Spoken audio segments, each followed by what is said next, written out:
Hello, I'm Mik Scarlet, and I'm a disabled broadcaster, journalist, and musician. You find me in my studio. And today, I'm joined by another fellow disabled musician, the amazing Kris Halpin, who is better known under the band name Dyskinetic. Hello, Kris. Hello, mate. How you doing? Yeah, not too bad. Believe it or not, just before we started, I had some tech issues, which is the story of our life, isn't it? It is now, isn't it? We're just sort of like trapped in these little boxes on Zoom, staring into cameras that don't work. This is so much more fun face to face, but hey. What I want to know first is, as a disabled person, what made you decide, music, that's the career for me? Because it's not like there's a lot of role models. Yeah, that is very true. I was really young, really young, like sort of 4. My dad has always played in bands, so guitars and things were always around the house. That just felt pretty natural to me. I was like, yeah, I'm going to be a rock star. I decided I was going to be a famous rock star before I learned to walk. I've got cerebral palsy. That sort of holds me back in that regard. Also holds me back in terms of my hands, but especially on the right-hand side of my body, but nevertheless, persevered with the guitar thing. But yeah, you're right. There's not really any sort of role models. In fact, it was only around the age of about 10 that I first saw a disabled musician or a disabled person who was kind of breaking the mold of what I thought. I grew up in a tiny little village. I was like, at my school, I was definitely like token disabled kid. So I just didn't have any kind of frame of reference and just sort of like stubbornly doing my own thing. But yeah, like you say, like there was you, seeing you on TV when I was a kid, that was a big deal. But then there's a pretty big gap, like in terms of like, well, where's the next person? I mean, it's exciting to be at a point where I'm starting to mentor young disabled musicians and kind of try and pay that thing forward. And it's like, it's really exciting and also makes me feel like, well, I've been around a bit then, haven't I? I've finally arrived. Because I think that's the thing, is that our level of success seems to be so much lower because we never get the chance to break through. And every time I went into a label, they just went, nah, not disabled, mate. We're not going to sign that. Have you faced that kind of thing?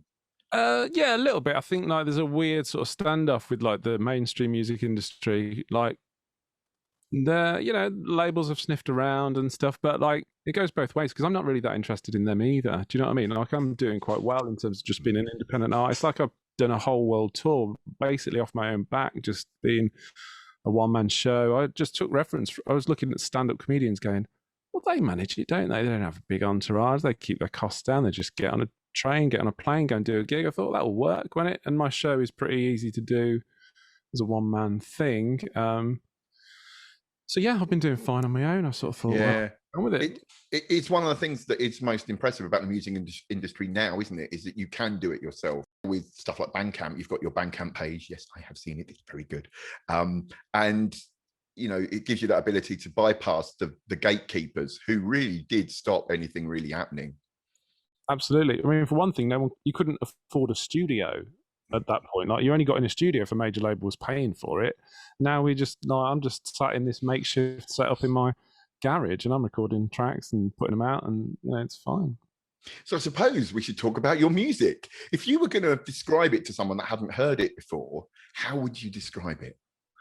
My music is like a box where I'm just stubbornly mashing all my favorite things into it all at once and just stubbornly saying they're going to fit together. So I've got a big 80s synth flavor going on. Depeche Mode, Violator was a big influence, especially like really into like the kind of synth wave thing that's happening, this kind of new wave of very 80s inspired kind of electronic acts. That's a big thing for me. And also like the first style of music that really got me super excited was metal. I was a big Metallica nut as a kid, and like I still, where metal has ended up in what they sort of call modern metal, that is like a big influence. There's always like a big heavy drop in my music. So yeah, it's somewhere in that like spooky, dark, slightly gothic ballpark between 80s synths and big heavy guitars.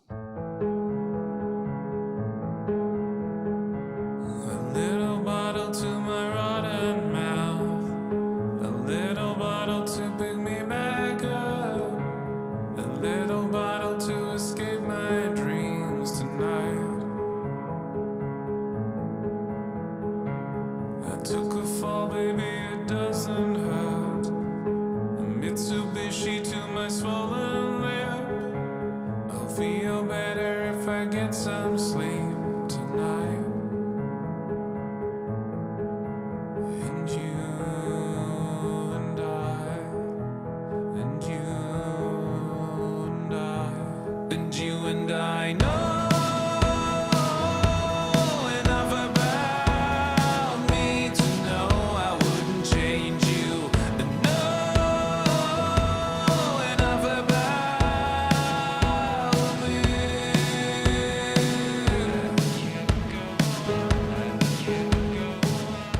This was really like it's not the happiest of tales. I was going through some pretty destructive behaviour at one point. I was drinking too much and generally being a pain for my partner. I heard you say that and it wasn't nice. I'm not that bad, I can stop any time. Just maybe have a little taste of it tonight. And then I promise that I'll try again. I wouldn't lie to you, my only friend. Just maybe keep a little secret now. It's a song about just like, yeah, our relationship and what kind of strain I was putting on us. And it just kept kind of like, I recently, this is a recent recording of it because the song was just nagging me to be re-recorded.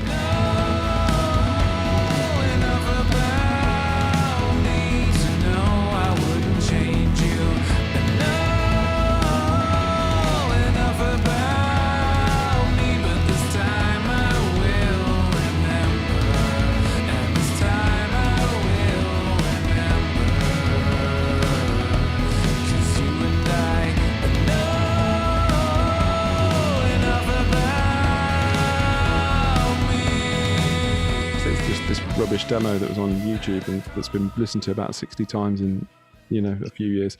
So yeah, I just thought, back in the studio, had some major health issues sort of around the Christmas period and didn't know what to do with myself. And I thought, I'll just have a go, see if I can get in the studio and press the red button and do something. And so I did. And it's here and it sounds all right. And I'm really pleased with it, actually.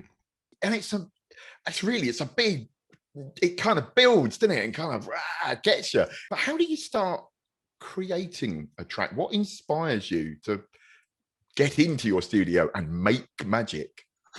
Yeah, I guess I'm kind of like, I feel like quite fortunate that most of it kind of happens away from the music making. Like I'm the sort of person, like I'll have ideas and lyrics and kind of just pop into my head. It can be quite distracting. I woke up the other day with a fully formed kind of tune. I'm like singing notes into my phone. Sometimes I'm like, it can be like 2 o'clock in the morning. I'm like getting up, like go and find somewhere quiet in the house to record a melody or something. So the ideas are just sort of there. And then I've been in loads of bands, but I just could never, I was like so fiercely ambitious when I was at school and in college. I just don't think anyone wanted to be in a band with me. And that actually suited me quite well.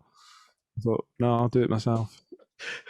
I know that story oh too well. Yes, I think I met my wife in a band. I actually formed a band and got her to join because I wanted her to be in the band with me, because then we'd be on tour together, so I'd get time to be with her. That worked out quite well, but she did describe me as a tyrant, and so we know what we want. That's what it is. That's it. And I think also we know how to get it. And I think that's the thing that other musicians don't necessarily have, because we've had to really get into tech. We kind of know how to get the sound we want. Acknowledge that you need to actually get it all to work. That's it. Yeah, we're masters of our own ship. That's what it is. And we both use technology, but you use a bit of kit that is very new and very different from most types of musical technology, because you use Mimu gloves. I have a pair right here. So these are the kind of new ones now. These are the wonderful Mimu gloves. And what they are is a gestural interface that turns movement into MIDI. The idea, they were invented by a team that worked with an amazing singer-songwriter called Imogen Heap. And she had this problem that she was trying to solve, that, that's what it looks like when it's on, that she was singing and making electronic music, but she was using a laptop at this point rather than, the racks of synths that she might have used 10 years previous. And she said the frustration for her was like, she felt like you're just watching a woman singing with a laptop, and for all you know, she could be checking her emails. So she wanted something that was visual, and so the audience knew where that electronic sound was coming from. I was introduced to this idea via a charity called Drake Music, based in London, who we know very well, of course. And there was this idea being kicked around that maybe she'd accidentally invented a genius bit of accessible tech, because of a wearable technology with artificial intelligence that you could wear and it would learn the user's movements. The gloves don't know that my movement is impaired, quote unquote. Yeah. They don't know that CP is affecting my hand. They just take whatever I give it. So suddenly I really struggle. I was kicked out of piano lessons when I was a kid because my right hand is really stiff, which is a really awful, not social model way of thinking of music making. But there we go. It was the 90s. But I can't move the keys on the piano to be where my hand can deal with them, but I could put them anywhere with the glove suddenly. So it was really kind of by accident, this amazing bit of accessible tech. It's funny because it's very much why I started using synthesizers, because I was told at school I was tone deaf. Proved that wrong. But also I really wanted to play piano, and I couldn't play piano because I couldn't use the pedals. Yeah. So when a synthesizer came along, my musical skills was just about 1-2 fingers, so I could play monosynth. And then as it grew, I grew with it. But this new bit of tech allows you to come away from, like you said, the equipment and become almost like a dancer, doesn't it?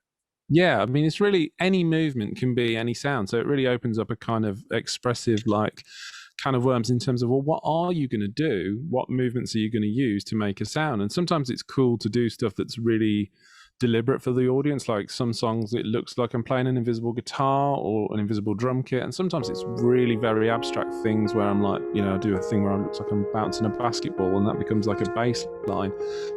And yeah, it's just like an imagination exercise, because of course there's no physical reason to say, oh, you have to play keys like this and imagine, pressing keys or whatever. So yeah, this is a piece called Koino Yoken, which the main theme of this has been knocking around actually since high school. It was inspired by Merry Christmas, Mr. Lawrence by Ryuichi Sakamoto. And that's really all I had. There's still da da da da. And so I went to Tokyo in 2019, and I needed a piece to kind of do a bit of glove stuff and show and tell and wow people with it. So this was the piece that I put together for that trip, and then we shot a music video when I got back. It's just a really exciting piece to finally put together. As it's got all the tricks in it, all the best bits of how the Mimi gloves work in one big epic tune.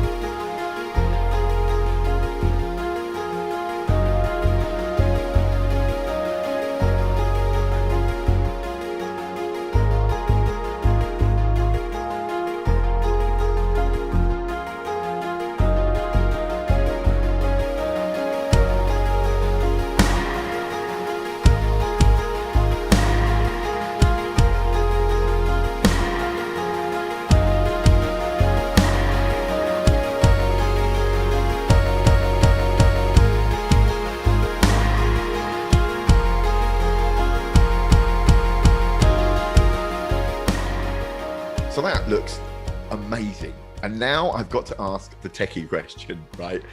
So it's like a triggering device, isn't it? You program in where the sounds are. So it's like triggering in 3D rather than like an electric drum kit or a trigger pad, like one of those control pads. Am I right? Or because when you watch it, you think, how is it working? It seems magical. Yeah, it's a combination of technologies. So yeah, you're right. It's in a 3D space. The gloves have gyroscopes in them. They know where they are in relative to you. They know what forward is. They know what up, down, left, right is. So you can place sounds in different places. It has bend sensors. So Like there's the part where I'm doing the koto and I'm plucking it, which isn't really necessarily what you would do. You wouldn't play a koto like that one-handed, but that's the kind of gesture I'm going for. And so the bend sensors know what notes I'm playing and when. One of my favourite things is when people realise, I did a performance at Abbey Road and I made a mistake, and like I said, well, it's live, and somebody came up to me afterwards and they were like, the mistake, that was the best bit. Until then, I thought it was just an interpretive dance. I just thought it was a backing track and you were just doing a thing with your hands. Oh no, I'm really busting a gut here. Now, you must have faced some barriers being a disabled musician. What were they, and how did you overcome them? Like your media gloves obviously help you overcome some of your limitations from your impairment. What other stuff have you had to fight? Yeah, so I suppose like the bigger picture is the access in terms of like performing live. I mean, I never had a great shot at it, even pre-gloves, even before the hand impairment affected me more to the point where I needed the gloves. I was still struggling to access, gigs. I wasn't doing, amazing stuff at this point, maybe like an acoustic night in Birmingham or something. But, maybe there's the cool place that everyone wants to play that's up some rickety flight of stairs or whatever. Stages have always been like dodgy for access for me. Often it's difficult to get on them and stuff like that. What I noticed, which was great for me, is like once the glove thing really took off, like it took off fast. I mean, I did a headline tour in the UK. I was doing some pretty decent sized venues. Once that stuff starts happening, like access barriers do kind of shift. Like if you're playing a big place like the Kennedy Centre, they're spending money. They're not going to be like, oh wait a minute, we can't get you on the stage. Like they sort that stuff out. But for all those big successes of going to America, going to Japan, all that stuff, what people don't see is the stuff that doesn't land. I still turn down loads of work. I turn down festivals quite a lot because they can't guarantee me a safe route onto the stage, for example. And I've turned down some big stuff. There's an event I was invited to in Europe that was, sponsored by Google. It was a big deal, and they just couldn't come through on stage access, and it still happens. And what about the next generation of disabled musicians? How do we make that route easier for them? Because especially, like stage access is always a big sticking point. You get backstage and you go, oh, no one's ever considered the idea that a disabled person would need to be backstage. Why would they? But of course, we do, right? It shocks me that it's still a problem. I mean, I was touring in the 80s and mainly in the 90s. And, like yourself, I did big European tours and, played all over UK to a growing amount. I mean, I think one gig we did was 6,000 people, a big festival thing. And it was, so loads and loads of people. And yet I was still having to crawl to get on stage, crawl to get off, and just hang on for the toilet. Most gigs, just nothing. The only accessible loo was out front, and it meant a great big trape. So you had to kind of do your gig and then run off. But to think that it's still that bad is ridiculous. Yeah, it is, and it's really frustrating. Like there's a level of success when you scale up to a certain point. You do like a big festival. Well, I mean, for one practical consideration, if they've got to get a load of big kit onto stages, then there's going to be a big ramp somewhere because people aren't going to be lugging grand pianos upstairs. But it's like that slightly smaller. Once you go a little bit smaller, the local sort of pop-up festivals, which seems to be a lot of them in the Midlands. I mean, like, just go back to that point, like people have said to me like, oh, don't worry, we'll carry you. It's like, no, I'm not going to play your event. You're not going to carry me. That's not how this works. This needs to get better, and it needs to get better like yesterday. It really does. I think one of the big ones is we almost need to do it ourselves.